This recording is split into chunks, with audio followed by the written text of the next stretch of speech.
Hi everyone, welcome back to the Coach's Corner. In today's episode, Ali and Dima are joined by Bruce Fecheyr-Lippens, Chief People Officer at SD Works. In this conversation, they explore the transformative power of coaching in both personal and professional settings. Bruce shares his journey from a leadership training in New York to becoming a passionate advocate for coaching, emphasizing its role in unlocking potential and fostering human connection. The conversation delves into the challenges and benefits of implementing a coaching culture within organizations, the future of coaching with AI, and the importance of maintaining the human element in coaching relationships. Without further ado, wish you a lot of fun listening to this episode. I'm excited for this one, and thanks for tuning in. Welcome back to the Coach's Corner, brought to you by Morph, for another in-depth coaching conversation. Each month, we sit down with top practitioners, Morph clients, and pioneers across the coaching ecosystem to explore the future of workplace coaching. Introducing your Morph hosts, Ali and Sebastian. Grab a seat. You are in.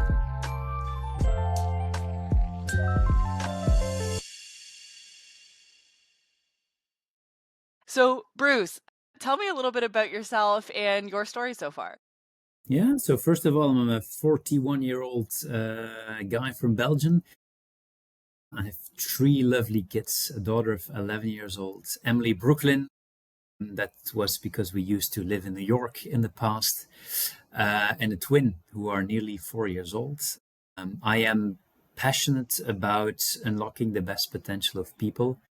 I had my moment while living in New York 12 years ago, coming out of a very deep week-long coaching session. And since then, it has been my energy, purpose in life to do that in companies with friends, family, other people that we like to care about. Other than that, I love everything around sports. I love learning from the world of sports into the world of business.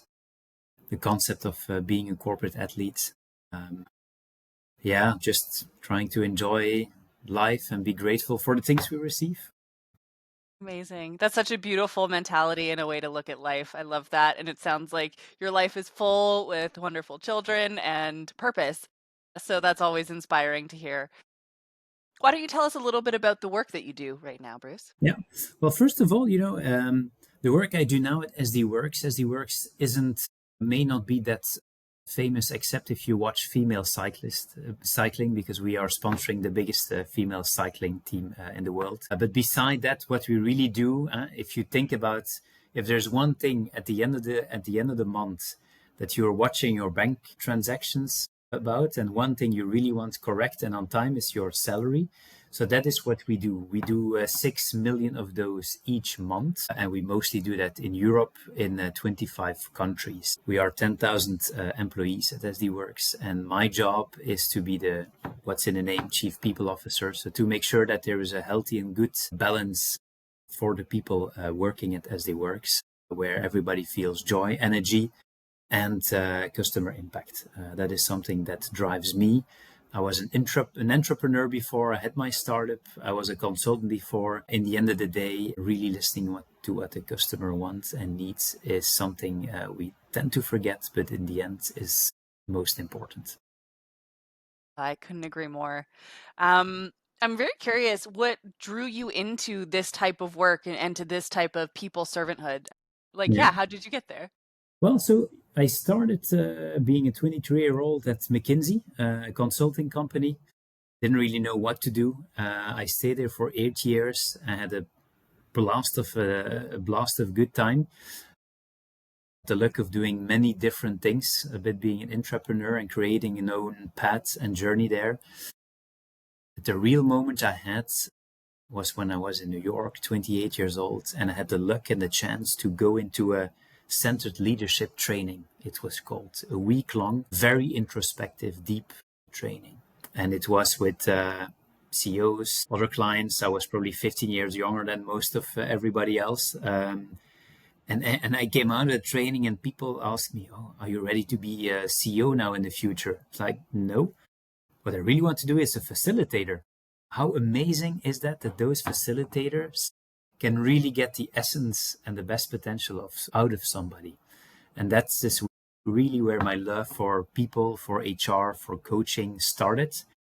And that's when I started to read, learn, train myself on organizational psychology, organizational behavior, coaching, did a coaching certificate myself. And that's how I moved into the world of HR a good 10 years ago. And I love it. I love the tango between business and HR.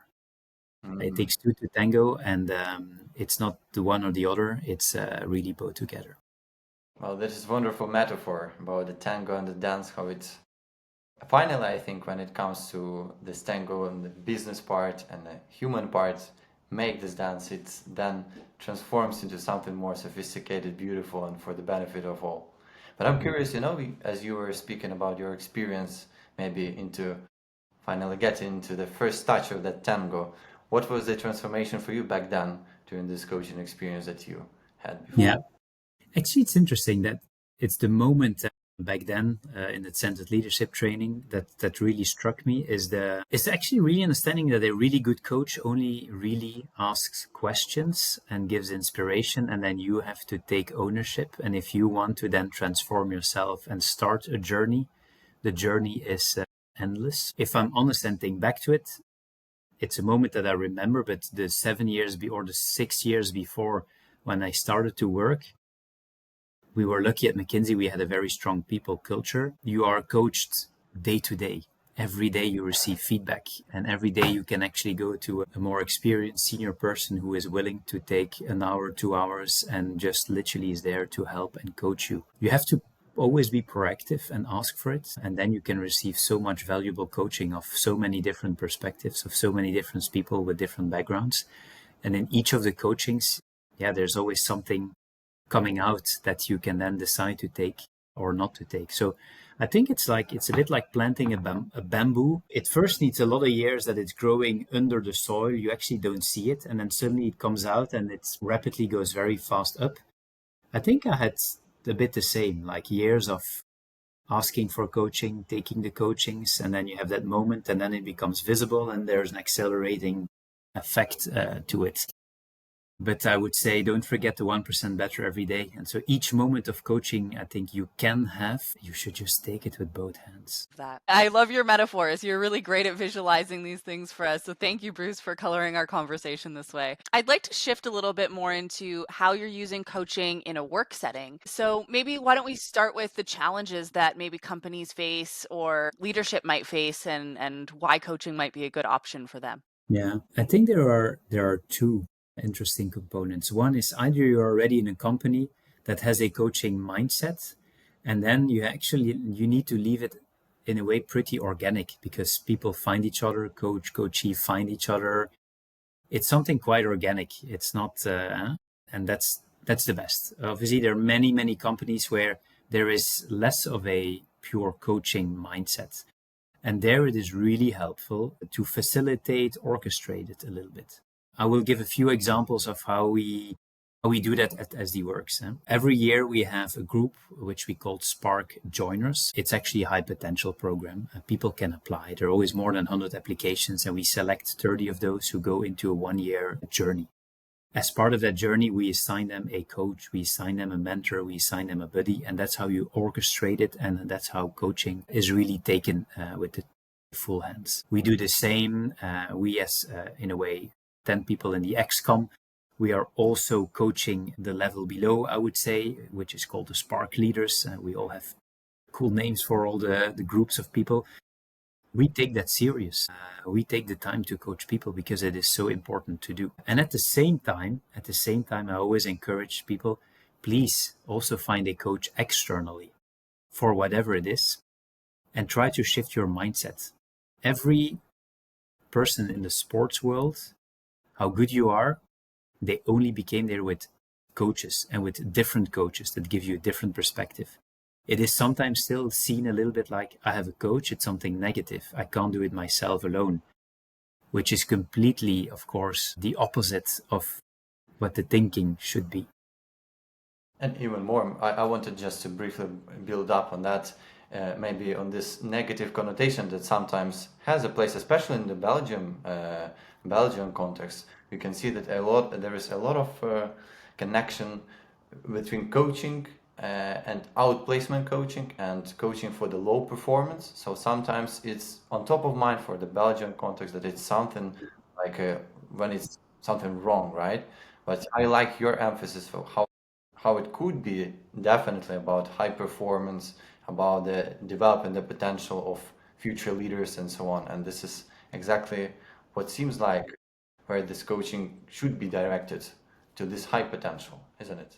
Yeah, and I think it's both. It depends on your context. In every life context, coaching is needed. I had a moment I will never forget that. It was also at McKinsey, and even after years of good performance, I had 1 year where I had less good performance, and I was like, "Whoa, what's that?" And if you can then go to a person that knows you and that says, Bruce, let's listen for 2 hours. And that says, I also had those moments in my life. And, what are you stuck with? And that through that coaching session gives you again confidence. I mean, I will never forget that moment, because that moment transformed everything. And I made also a choice in work. And after that, I was back in full confidence with full impact. So I think coaching goes all the time, whether you are ready. You should continue to do it even if you're in your comfort zone and even if you're doing well, because you can always do better. And also in tough moments, like career choices, life choices, then you also should take it. So we can relate to that. And I also loved maybe one thing that is a bit common for us and we are aware of it, is this, let's say, leadership coaching, especially this maybe taste of paradoxical coaching, paradoxical leadership, when it's not only about being more performant, more, I don't know, delivering more, but rather expanding your capacities and seeing more maybe from broader perspective, increasing the complexity. So it's definitely even not about some meaningful outcomes that you can see immediately resonating. Yeah, I think it amplifies your whole human, whether that is your personal life, your career. Yeah, it can work in all different facets, like you're talking about, Bruce, in different junctions of decision making.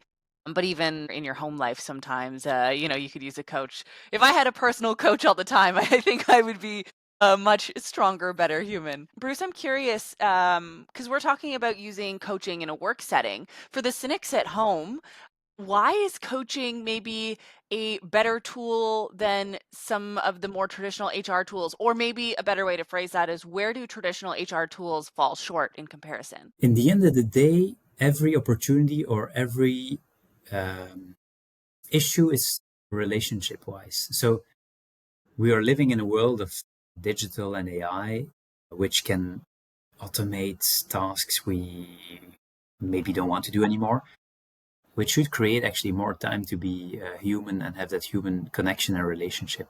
You can try any tool, but finding a human connection with real vulnerability and really going to the core of the thing, you need time for it. And that's a good coaching. I don't think a tool will replace that. I really don't think a tool will replace that.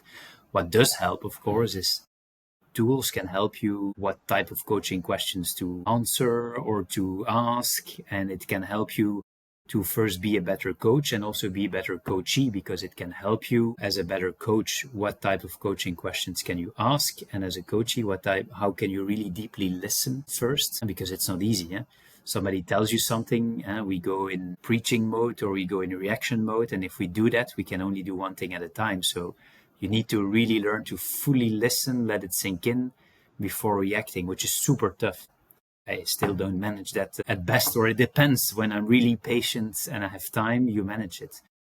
Which, by the way, is an important point, because what holds us best back from taking enough coaching time or proactively asking for help in coaching is typically time. But if you really take the time for it, sometimes it's better to go slow to then go fast again later. I don't know if that really answers your question, Ali. I think it does. It's if I'm understanding correctly, it sounds like you're using coaching in an HR setting as a tool set for your HR professionals, so they're not just falling on like softwares or other more traditional HR structures. Exactly. HR professionals, indeed. That's 100% for sure. And again, tools can help. I think every HR should be a good coach because that's the luck you have that you can be a neutral party. And so every HR should be a good coach for an individual and also for team coachings, by the way. We tend to forget that, but team coachings are crucial to really build a high performing team. We tend to think that 1 + 1 = 2 sometimes, yeah, but usually when it comes to the team and to this collective entity which is formed, it could be totally different. I wanted also to take back just maybe one step back to this very important thing. We started to address the coaching in terms of organizational setup, maybe less for the personal. So when it comes to curious about actually your experience as SD Works, when it comes to applying the coaching, and then we usually need to somehow show the ROI sometimes, especially on your level of high executive level positions. Curious, how do you shape the ROI and measuring it so it makes sense for the whole team of leaders and proving I'm it? going to give a super honest answer. I think if you believe in coaching and the value of it, I don't think you need to show an ROI. It's a decision that you make as a company. And by the way, it's also not. It depends. You can have peer-to-peer coachings internally and pay zero for it. Then you can take obviously external coaches, which is sometimes really needed. I think the payback is typically if you believe in a person in a certain role, then it is always worthwhile doing the coaching. We do track it. By the way, we also know, okay, these people receive in a way coaching. Is that yielding an effect when you go to the year-end evaluations, and do we see the person progress and evolve? And if there is no progression and no evolution, okay, but that's a different feedback performance conversation to have, and then you see it's not having impact. It's really, really hard to make a one-on-one ROI calculation. You could do that. I think you spend then also sometimes too much time in calculating and not just in pure coaching time, of course. Where I have to come back to two questions before. Where tools can help is, by the way, is making a good match between coach and coachee. And their tools can really help. And I've used a couple of those. It's not easy to find a coach that you have a good click with. And you need to have a coach with a good click to perform. So their matchmaking coaching tools on certain skills and cultural fit can really help. Amazing. I'm curious about, I'm inferring from what you're saying, but I would like to pose it as a question. Is coaching something that you're offering to select groups at your company, or is it something that is maybe democratized over your organization? To be honest, today it's more offered at selected groups of people who really also and then I'm talking about external coaching, of course, because they come with a specific need and a specific ask. Sometimes we proactively offer it as well to people where we feel, look, you really have an area where you can develop yourself, and we offer you coaching to do it. It's hard to do for directly the 10,000 people, but for starters, more junior profiles, we do a lot of peer-to-peer coachings. I think they are coached by their manager, they are coached by their colleagues. And so in a way, everybody is coached, but it's in a different setup, of course, to make it workable. So it seems like, it seems to me it is a bit connected to democratizing coaching, but at least in a bit different angle, right? So it's still about applying this coaching culture, but with the different means. Sometimes it's a peer coaching, sometimes it's more, say, maybe a coaching manager to the employee, to the direct report, and sometimes it's precise programs that you utilize to untap this high potential individuals. Is that correct?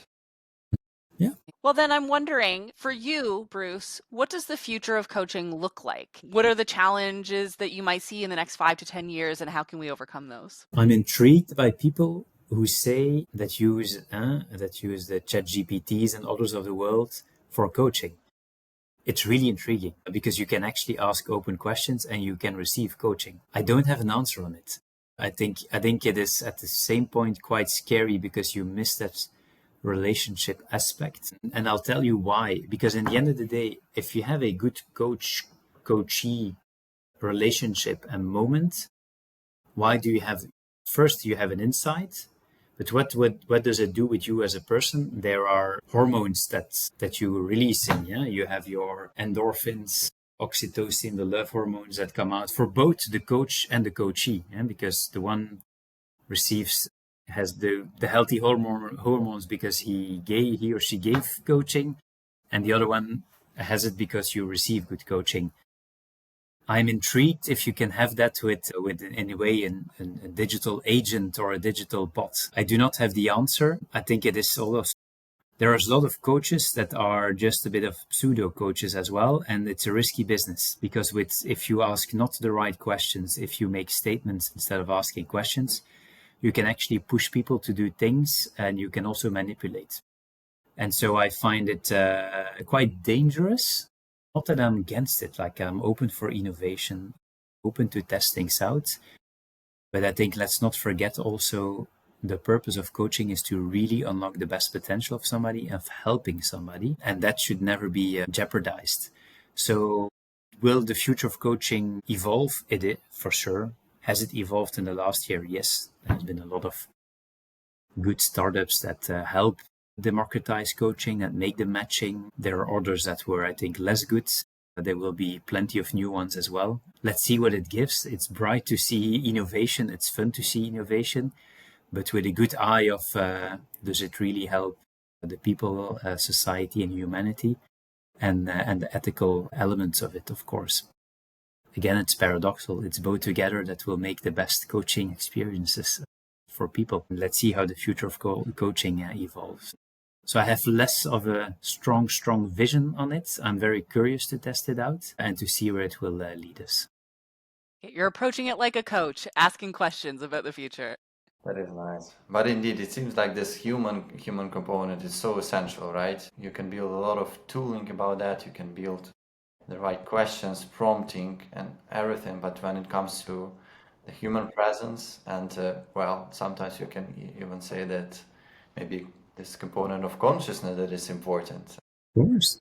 That's another topic of conversation, I would say. Yeah, but at the same time, there are a lot of tools that help you because from a coaching, if you then want to change something, I believe very much in micro habits. If you look, if I'm on track to for example, sometimes take the time to listen much more, what my environment really needs.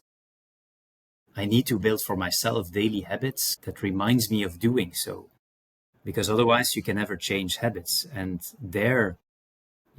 tools can help. Reminders can help. You need to link it to new habits, of course. It's like when you brush your teeth in the morning, if you then visually see, don't forget this today, or this is, voila, don't forget to think about your environment first. Those are small little things that can help. If you open your phone first and the first thing that comes up is that reminder through a good tool or whatever, look, then I'm all for it, that it can help me, of course. And that's more also the actions from coaching, or now and then a good coaching question that pops up. My favorite coaching question is, if you say yes to something, you always say no to something else. And it's my favorite because I struggle every day with it. I would like to say yes to everything, but seeing that visually, it's always a good reminder. And it's in every hour. It's like, if I say yes to this, you say no to something else. So long story short, plenty of things can help us. Plenty of tools can, of course, help us. They help us too. But the relationship aspect will, I think, remain an important. Yeah, I have to agree with you. I think we require I was going to say crave, but crave isn't a big enough word for it. I think we require that human element and that human interaction, and we can use things like AI and tools to support that. But for me personally, I can't speak for the future, but I think if we were to lose that human relationship or that element, then something would be lacking in our lives, which is super important. So that's a tough one. Yes, it is. I would like to ask you one kind of big last question, Bruce, which is, if you had one piece of advice for other business leaders or people in similar positions to you, maybe people who are still doubting the value of coaching, what would your advice be? Test it. Taste the chocolate. I'm a Belgian guy. You can walk through a factory of chocolate and first walk through it 3 hours and then taste the chocolate. You will be bored and you will not listen. You first have to taste the good chocolate, and then you're interested in all the ingredients. Just do it, test it out, and then you can go. And now I'm hungry and I need to go get some chocolate. Yes. Me But too. sometimes we are still having a lot of these executives and managers. They are still in this position. Okay, I'm really ROI oriented. I need to see the clear outcomes of that, especially when it comes to investing into something like democratized coaching for the whole team, for the whole leadership team or department. Maybe something else that you can still add spot on for this kind of executive.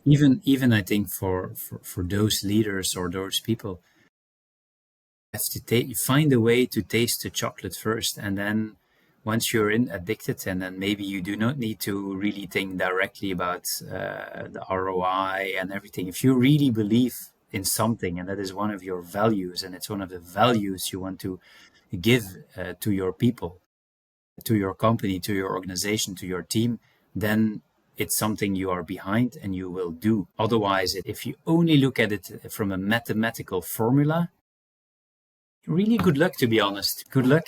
Good luck. I'm not sure I have more advice than at least test it out and try it out. And if the moment is not now, then the moment can be next week or in a month.